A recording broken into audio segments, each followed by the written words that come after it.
सुप्रभात, नमस्कार, स्वागत है आप सभी का। आप देख रहे हैं सुबह 9 बजे। मैं हूं प्रीति सिंह। शुरुआत मुख्य समाचारों के साथ। उपराष्ट्रपति एम वेंकैया नायडू ने संसद और विधानमंडलों के कामकाज में सुधार को लेकर सांसदों और विधायकों के लिए आचार संहिता बनाने समेत दिए 5 सुझाव। पुस्तक moving on moving forward year in office के विमोचन के मौके पर महिलाओं को विधायिका समेत सभी क्षेत्रों में आरक्षण पर दिया जोर। किसानों को ज्यादा संसाधन मुहैया कराने की सलाह।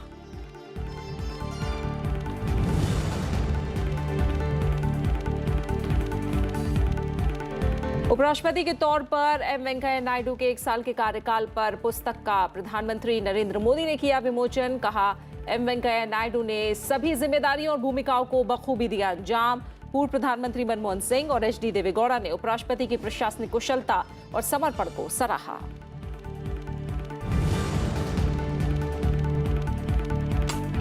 उत्तर प्रदेश के अलग अलग इलाकों में भारी बारिश से 20 लोगों की मौत। बुंदेलखंड में भारतीय वायुसेना ने बाढ़ में फंसे 14 लोगों को निकाला बाहर।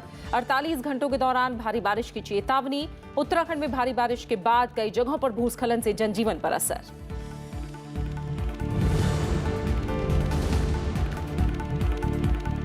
देश भर में पूरी आस्था और उल्लास के साथ मनाया जा रहा है जन्माष्टमी का त्योहार। मंदिरों में खास पूजा अर्चना करने उमड़ा भक्तों का सैलाब। मथुरा और वृंदावन में कृष्ण भक्ति में डूबे लोग।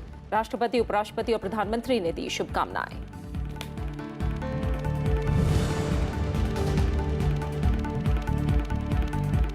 और इंडोनेशिया में 18वें एशिया खेलों का रंगारंग समापन। भारतीय खिलाड़ियों ने 69 पदकों के साथ किया अब तक का सबसे बेहतरीन प्रदर्शन। प्रधानमंत्री ने भारतीय दल को दी बधाई।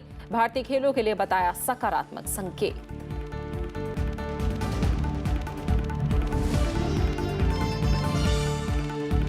और बुलेटिन की शुरुआत उपराष्ट्रपति और राज्यसभा के सभापति एम वेंकैया नायडू के पुस्तक विमोचन की खबर से।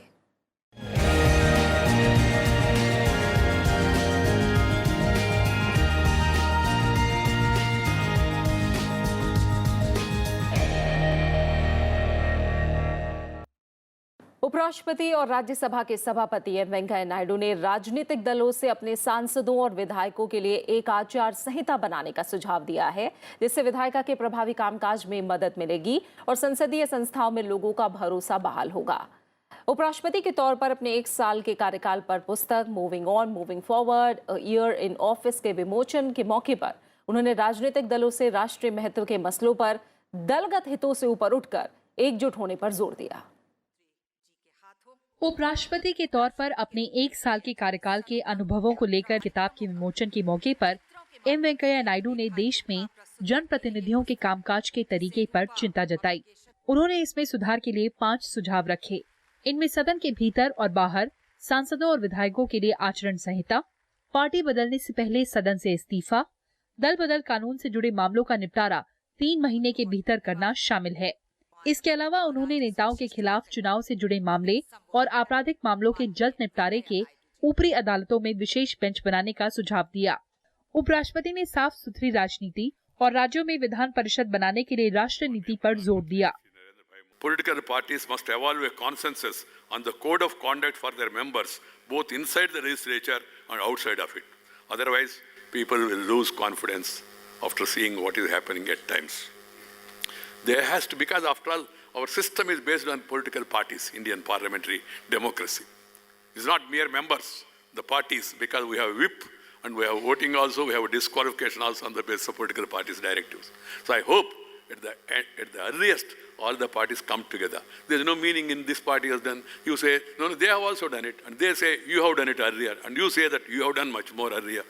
We have to put an end to this and then come to some conclusion in the larger interest of our system and our country. उपराष्ट्रपति ने राजनीतिक पार्टियों से महिलाओं से जुड़े मुद्दे पर गंभीरता से विचार करने की बात कही और महिलाओं को दूसरे क्षेत्रों के साथ ही विधायिका में भी आरक्षण के जरिए सशक्त करने की जरूरत बताई। Political parties will consider the issues dispassionately and legislate measures to empower women through reservation in all spheres of public life, including legislatures. We must move towards ending discrimination against women on the basis of religion and other factors. कृषि को देश की मूल संस्कृति बताते हुए उपराष्ट्रपति ने किसानों को ज्यादा संसाधन मुहैया कराने की सलाह दी, जिससे खेती को लाभकारी बनाने के साथ मजबूत खाद्य सुरक्षा सुनिश्चित हो सके। उपराष्ट्रपति ने लोगों को स्वच्छ राजनीति, पारदर्शी और जवाबदेह शासन मुहैया कराने पर जोर दिया। कृति मिश्रा, राज्यसभा टीवी। उपराष्ट्रपति एम वेंकैया नायडू की किताब moving on moving forward a year in office का विमोचन प्रधानमंत्री नरेंद्र मोदी ने किया। उन्होंने उपराष्ट्रपति एम वेंकैया नायडू की दूरदर्शिता, ऊर्जा और नेतृत्व की तारीफ की। प्रधानमंत्री नरेंद्र मोदी ने कहा कि उपराष्ट्रपति किसानों की भलाई को लेकर प्रतिबद्ध रहे हैं और प्रधानमंत्री ग्राम सड़क योजना एम वेंकैया नायडू के ग्रामीण विकास मंत्री रहते हुए किए गए प्रयासों का नतीजा है। उपराष्ट्रपति एम वेंकैया नायडू के 1 साल के कार्यकाल पर लिखी किताब moving on moving forward a year in office का विमोचन रविवार को दिल्ली में प्रधानमंत्री नरेंद्र मोदी ने किया। उपराष्ट्रपति के रूप में वेंकैया जी के सरोकारों, यात्राओं, कार्यक्रमों का चित्रों के माध्यम से लेखा जोखा प्रस्तुत करती है ये पुस्तक। उन्होंने इस मौके पर कहा कि एम वेंकैया नायडू ने अपनी सभी जिम्मेदारियों और भूमिकाओं को बखूबी अंजाम दिया है। उनमें सभी वर्गों के लोगों से जुड़ने का हुनर है। प्रधानमंत्री ने कहा कि अनुशासन एम वेंकैया नायडू के स्वभाव में शामिल है। हमेशा एक विजन के साथ काम करना, उसके लिए एक रोड मैप बनाना, एक्शन प्लान बनाना, स्ट्रेटेजी बनाना और उसके लिए संसाधन जुटा करके योग्य व्यक्तियों को जोड़ करके उसको सफल बनाना, ये पूरा एक उनका होलिस्टिक व्यू रहता है। किसानों की भलाई और कृषि को लेकर एम वेंकैया नायडू के जज्बे का जिक्र करते हुए प्रधानमंत्री ने कहा कि पूर्व प्रधानमंत्री अटल बिहारी वाजपेयी के मंत्रिमंडल में शामिल होने पर उन्होंने ग्रामीण विकास मंत्रालय की जिम्मेदारी मांगी थी। उन्होंने अटल जी को जाकर आग्रह किया कि आप मुझे ऐसे बड़े बड़े कोई डिपार्टमेंट मत दीजिए, मुझे ग्रामीण विकास दीजिए, मैं उसमें अपनी जिंदगी खपाना चाहता हूँ। यानी बड़े अच्छे तामझाम वाले, जरा जिसमें एक सेलिब्रल वैल्यू होता है, उससे बाहर निकल करके मुझे ग्रामीण विकास चाहिए। वे स्वभाव से किसान है, वृत्ति और प्रवृत्ति से किसान है। किसान के लिए कुछ करना, किसान के लिए कुछ होना, ये उनके जहन में ऐसा भरा हुआ है क्योंकि उन्होंने जीवन भी ऐसे ही गुजारा है। इस मौके पर लोकसभा अध्यक्ष सुमित्रा महाजन, वित्त मंत्री अरुण जेटली ने भी उपराष्ट्रपति एम वेंकैया नायडू की नेतृत्व क्षमता और कार्यशैली की तारीफ की। इस सामान्य से सामान्य घर का व्यक्ति भी अपने कर्तृत्व के आधार पर जीवन में खुद भी कुछ करता है, लेकिन एक अच्छा नेतृत्व भी दे सकता है, चाहे राजनीति हो या चाहे सामाजिक अनेक अंग हो।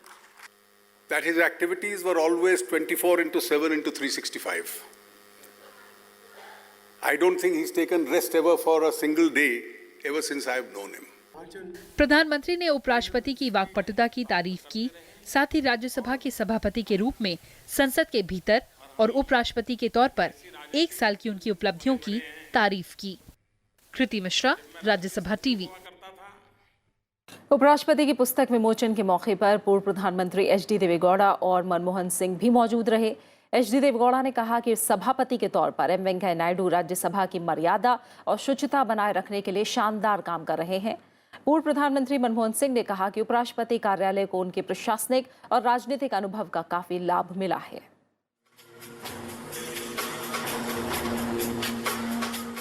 कार्यक्रम में मौजूद पूर्व प्रधानमंत्री एच.डी. देवेगौड़ा और मनमोहन सिंह ने उपराष्ट्रपति एम वेंकैया नायडू के प्रशासनिक कौशल और उपलब्धियों की सराहना की।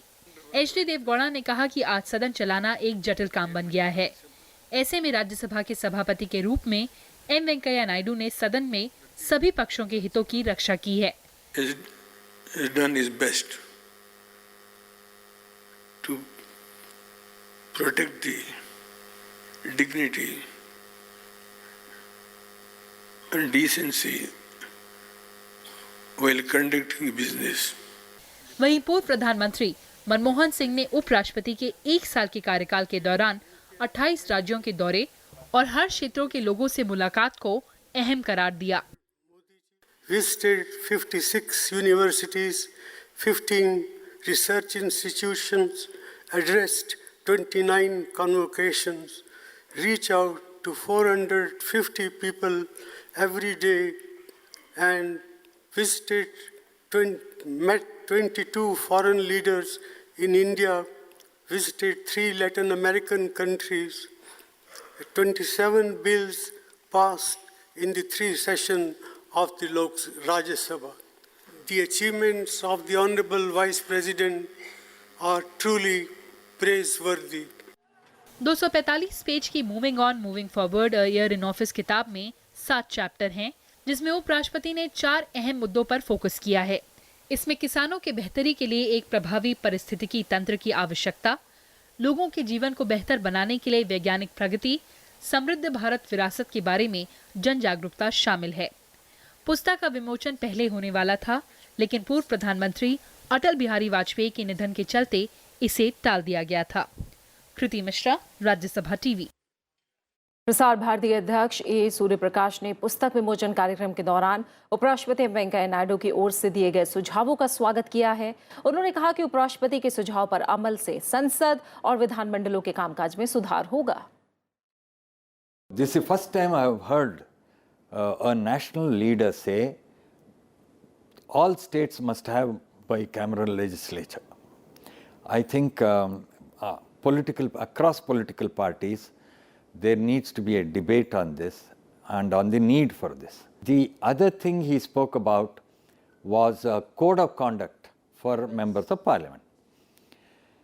You see, when Mr. Shivraj Patil was Speaker of the Lok Sabha, in a presiding officers conference, I think it was in 1993, that he mooted the idea of a code of conduct, and that code of conduct was adopted by the presiding officers conference, speakers conference.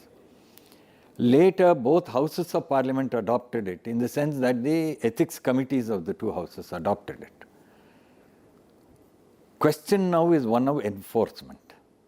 That is why what Mr. Venkaiah Naidu has said today is very important. To enforce that code of conduct, you have to have the political parties on board. So today he has appealed to all political parties to please enforce this code of conduct among your members. It must begin with Parliament, and in my view it must extend to our representatives in all our legislative bodies, that is assemblies across the country. खबरें जारी हैं, लौट रहे हैं एक छोटी सी break के बाद।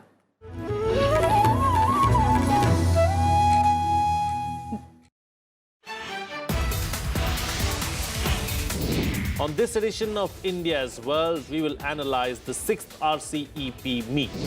All these countries would be able to put together a free trade agreement between these countries, and this would include not only goods, but equally importantly investments, services, e-commerce, intellectual property rights, technical cooperation, competition.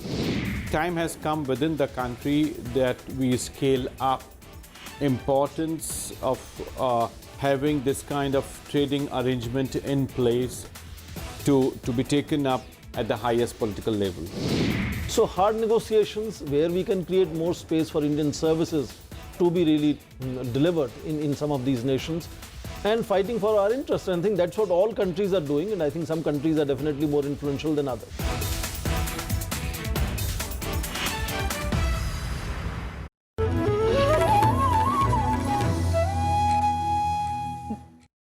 रक्षा मंत्री निर्मला सीतारमण ने कल जम्मू कश्मीर के राज्यपाल सत्यपाल मलिक से श्रीनगर में मुलाकात की। इस दौरान राज्य की सुरक्षा स्थिति पर चर्चा की। रक्षा मंत्री के साथ सेना प्रमुख जनरल बिपिन रावत भी इस मौके पर मौजूद थे। रक्षा मंत्री का ये जम्मू कश्मीर दौरा सुरक्षा बलों की ओर से घाटी में चलाए जा रहे आतंकवाद रोधी अभियान के मद्देनजर अहम माना जा रहा है।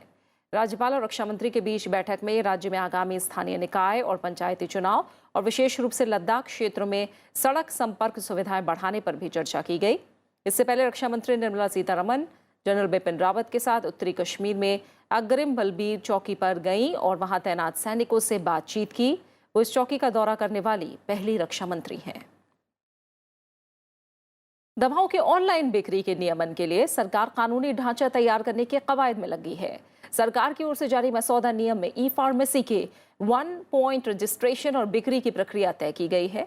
मसौदे में मरीजों के आंकड़ों के संरक्षण का प्रावधान है। साथ ही सरकारी प्राधिकारियों के अतिरिक्त किसी के साथ भी मरीजों का ब्यौरा साझा करने पर रोक लगाई गई है। अब ई फार्मेसी के जरिए दवाओं की बिक्री पर नियम के तहत कोई भी व्यक्ति पंजीकरण के बगैर स्टोरेज, वितरण या ई फार्मेसी के माध्यम से दवाओं की बिक्री नहीं कर सकता। जो ई फार्मेसी के जरिए कारोबार करना चाहता है वो सेंट्रल लाइसेंसिंग अथॉरिटी से रजिस्ट्रेशन के लिए आवेदन कर सकता है। ई फार्मेसी के माध्यम से बिक्री के नियम भी स्पष्ट किए गए हैं। इनमें कहा गया है कि पंजीकृत फार्मासिस्ट दवाओं, मरीज का ब्यौरा, रजिस्टर्ड मेडिकल प्रैक्टिशनर के बारे में जांच करेगा और दवा की आपूर्ति का प्रबंध करेगा। भारत में दवाओं की बिक्री का नियमन ड्रग्स एंड कॉस्मेटिक्स एक्ट के 1940 से होता है। दवाएं सिर्फ लाइसेंस वाली दुकानों से ही बेची जा सकती हैं। इस समय अधिनियम में ई फार्मेसीज शामिल नहीं हैं। बुलेट ट्रेन परियोजना के लिए जमीन देने वाले लोग अगर 3 साल के भीतर अपने लिए जमीन खरीदते हैं तो उन्हें सरकार का कोई स्टैंप ड्यूटी सरकार को नहीं देनी होगी। ये निर्णय परियोजना को लागू करने वाली एजेंसी राष्ट्रीय हाई स्पीड रेल निगम लिमिटेड की हाल में हुई बोर्ड की बैठक में लिया गया है। पीटीआई ने NHSRCL के सूत्रों के हवाले से बताया कि परियोजना के लिए अपनी भूमि देने वाले लोगों को सौगात के रूप में स्टैंप ड्यूटी से छूट दी जा रही है। उनकी स्टैंप ड्यूटी की राशि ही सरकार को एजेंसी चुकाएगी। उन्होंने ये भी स्पष्ट किया कि स्टैंप ड्यूटी से छूट लोगों को उनकी मुआवजा राशि के अतिरिक्त दी जाएगी। अधिकांश राज्यों में संपत्ति के कुल बाजार मूल्य का 5 से 7% स्टैंप ड्यूटी के रूप में लिया जाता है, जबकि 1% पंजीकरण शुल्क लिया जाता है। परियोजना के लिए 1434 हेक्टेयर भूमि की आवश्यकता है। इसमें से 353 हेक्टेयर महाराष्ट्र में और शेष गुजरात में है। एजेंसी बांद्रा कुर्ला कॉम्प्लेक्स में सिर्फ 0.9 हेक्टेयर भूमि हासिल कर पाई है। मनी लॉन्ड्रिंग रोधक कानून के तहत अधिकृत एक प्राधिकरण ने कहा है कि पीएनबी धोखाधड़ी का आरोपी मेहुल चोकसी और उससे जुड़ी कंपनियों से संबंधित 1210 करोड़ रुपए की कुर्क 41 संपत्तियां मनी लॉन्ड्रिंग से जुड़ी हैं और इनकी कुर्की जारी रहनी चाहिए।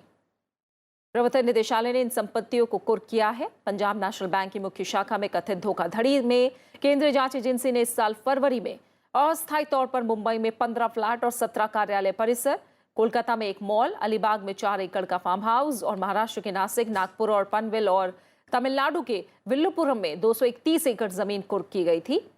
प्राधिकरण ने इन संपत्तियों की कुर्की की पुष्टि करते हुए कहा है कि जांच की अवधि में जो 90 दिन से अधिक नहीं हो सकती या पीएमएलए के तहत किसी अदालत में प्रक्रिया लंबित रहने तक ये कुर्की जारी रहेगी।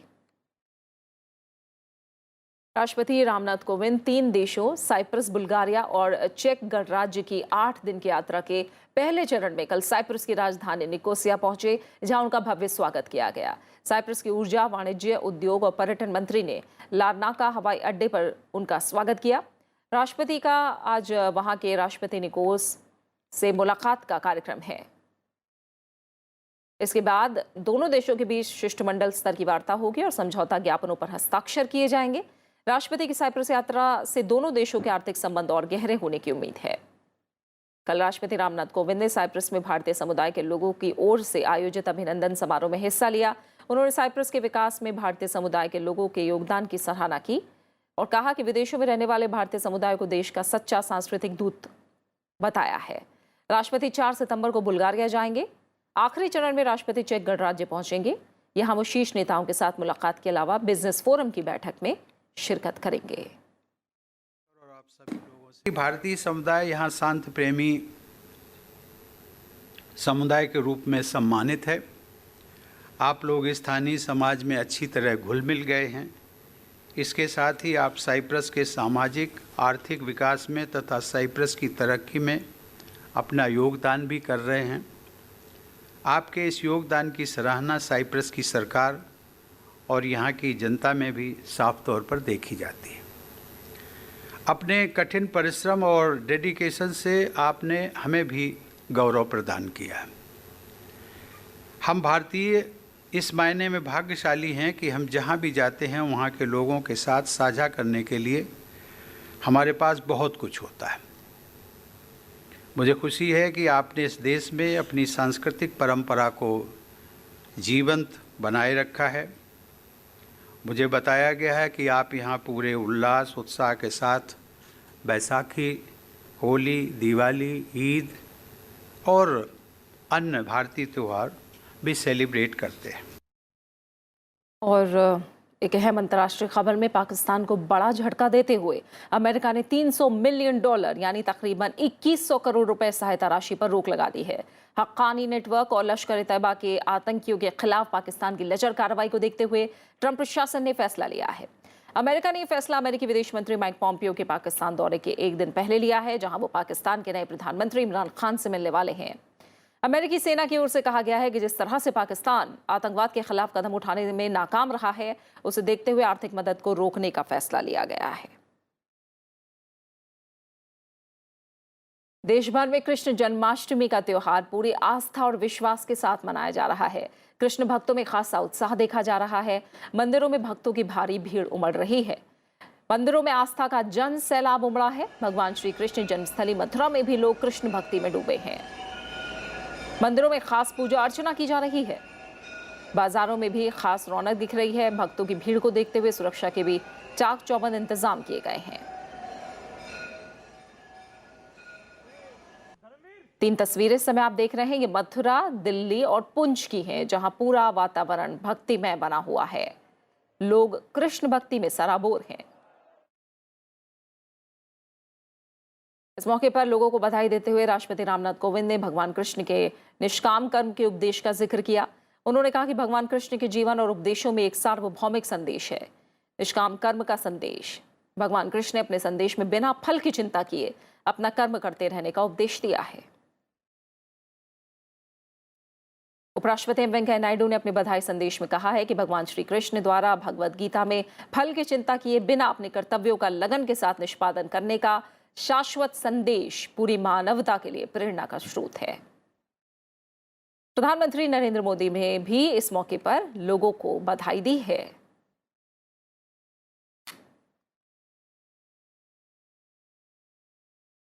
और अब खबरें एशियाई खेलों से जुड़ी हुई।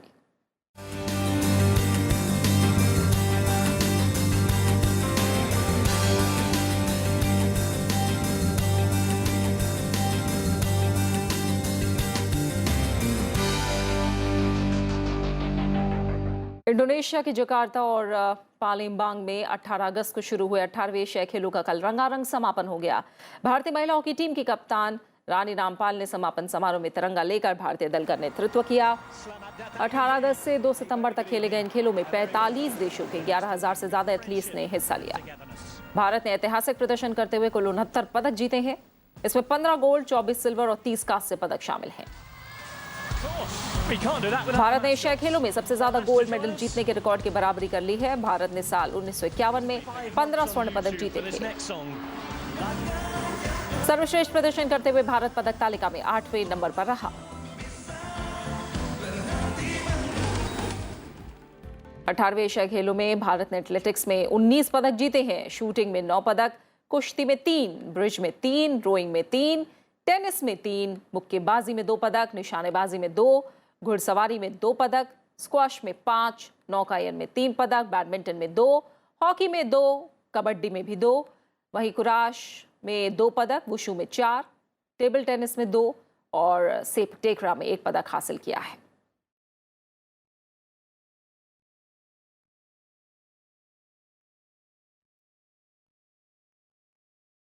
प्रधानमंत्री नरेंद्र मोदी ने इंडोनेशिया में हुए 18वें एशियाई खेलों में अपना सर्वश्रेष्ठ प्रदर्शन करने पर भारतीय दल को शुभकामनाएं दी हैं। प्रधानमंत्री ने कहा कि एशियाई खेलों के इतिहास में 2018 के खेल भारतीय इतिहास के लिए सर्वश्रेष्ठ रहे हैं।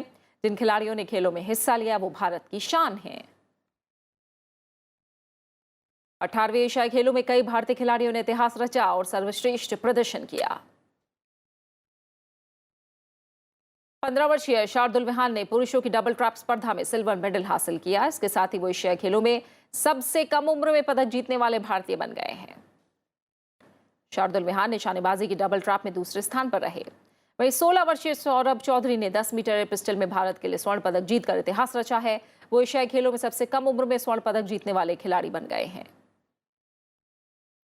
प्रणब वर्धन और शिवनाथ सरकार ने ब्रिज में भारत को स्वर्ण पदक दिलाया। दोनों ने फाइनल में 384 अंक हासिल किए और भारतीय दल के लिए एशियाई खेलों में 15वां स्वर्ण पदक जीता। इसके साथ ही मौजूदा एशियाई खेलों में प्रणब वर्धन पदक जीतने वाले सबसे उम्र दराज खिलाड़ी बन गए। भारत की महिला पहलवान विनेश फोगाट ने महिलाओं की 50 किलोग्राम फ्री स्टाइल कुश्ती में गोल्ड मेडल अपने नाम किया। इसके साथ ही एशियाई खेलों में गोल्ड मेडल जीतने वाली पहली भारतीय महिला पहलवान बनी। महिला shooter Rahi Sarnobat 25 metre air pistol मुकाबले में गोल्ड मेडल जीतकर एशियाई खेलों में स्वर्ण पदक जीतने वाली पहली भारतीय महिला निशानेबाज बनी है। साथ ही भारत ने एशियाई खेलों के इतिहास में टेबल टेनिस में पहली बार कोई पदक हासिल किया। भारत को पुरुषों की टीम स्पर्धा में और मिक्स डबल स्पर्धा में कांस्य पदक हासिल हुआ। डबल्स में शरद कमल और मनिका बत्रा की जोड़ी ने कांस्य जीता। वहीं एशियाई खेलों के कांस्य पदक के लिए भारत और पाकिस्तान के बीच भिड़ंत हुई, जिसमें भारत ने पाकिस्तान को कांस्य पदक के लिए 2-1 से मात दी। वहीं महिला हॉकी में भारतीय टीम ने सिल्वर मेडल जीता। भाला फेंक खिलाड़ी नीरज चोपड़ा ने भी अपनी छाप छोड़ी। नीरज ने पुरुषों की भाला फेंक स्पर्धा में 88.06 मीटर दूरी तय करके स्वर्ण पदक जीता। वो एशियाई खेलों में भारत के लिए भाला फेंक में स्वर्ण पदक जीतने वाले पहले भारतीय बने। भारत की तरफ से भाला फेंक में आखिरी बार 1982 में नई दिल्ली एशियन गेम्स में गुरतेज सिंह ने कांस्य पदक जीता था। पीवी सिंधु को एशियाई खेलों में भी रजत पदक हासिल हुआ है। सिंधु को फाइनल में चीनी ताइपे की ताई यूयिंग ने मात दी। इस हार के बाद भी सिंधु ने इतिहास रच दिया। भारत के किसी खिलाड़ी ने एशियाई खेलों में बैडमिंटन में रजत हासिल किया। साइना नेहवाल ने भी इस बार कांस्य पदक जीता है। इस तरह भारत ने कुल 2 पदक इस बार बैडमिंटन में जीते।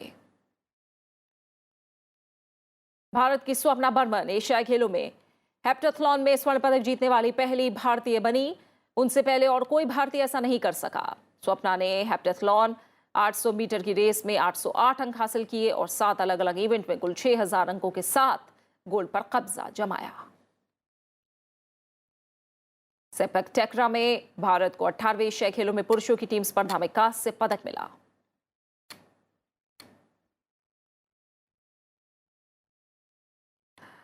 अठारहवें एशियन गेम्स के समापन समारोह के दौरान स्टेडियम में जोरदार आतिशबाजी की गई। समारोह में इंडोनेशिया की आधुनिक संस्कृति की झलक देखने को मिली। सिद्धार्थ सलाठिया ने बॉलीवुड के गाने गाए। उनके साथ इंडोनेशिया के सिंगर डोनारा ने भी खूबसूरत प्रदर्शन किया।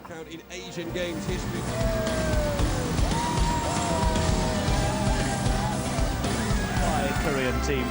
For the second time this year, we saw at the Winter Olympic Games. Malaysian athletes, they had their disappointments, Malaysia, throughout. और आइए एक नजर डाल लेते हैं एशियाई खेलों की पदक तालिका पर।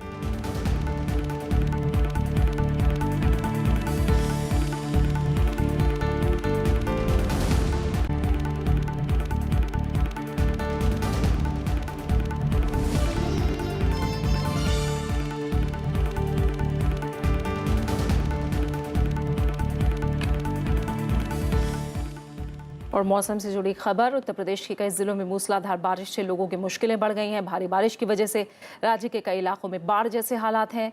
पिछले 24 घंटों में बारिश से जुड़ी घटनाओं में 20 लोगों की मौत हो गई। बुंदेलखंड में भारी बारिश के बाद भारतीय वायुसेना ने बाढ़ में फंसे 14 लोगों को बाहर निकाला।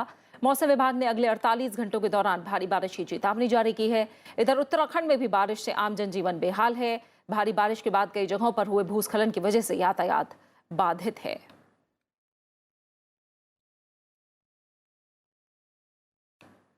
और इसी के साथ फिलहाल सुबह 9 बजे की खबरों में मेरे साथ इतना ही। जाते जाते एक नजर डालिए देश भर में मौसम के हाल पर और ब्रेक के बाद देखिए सारा जहां।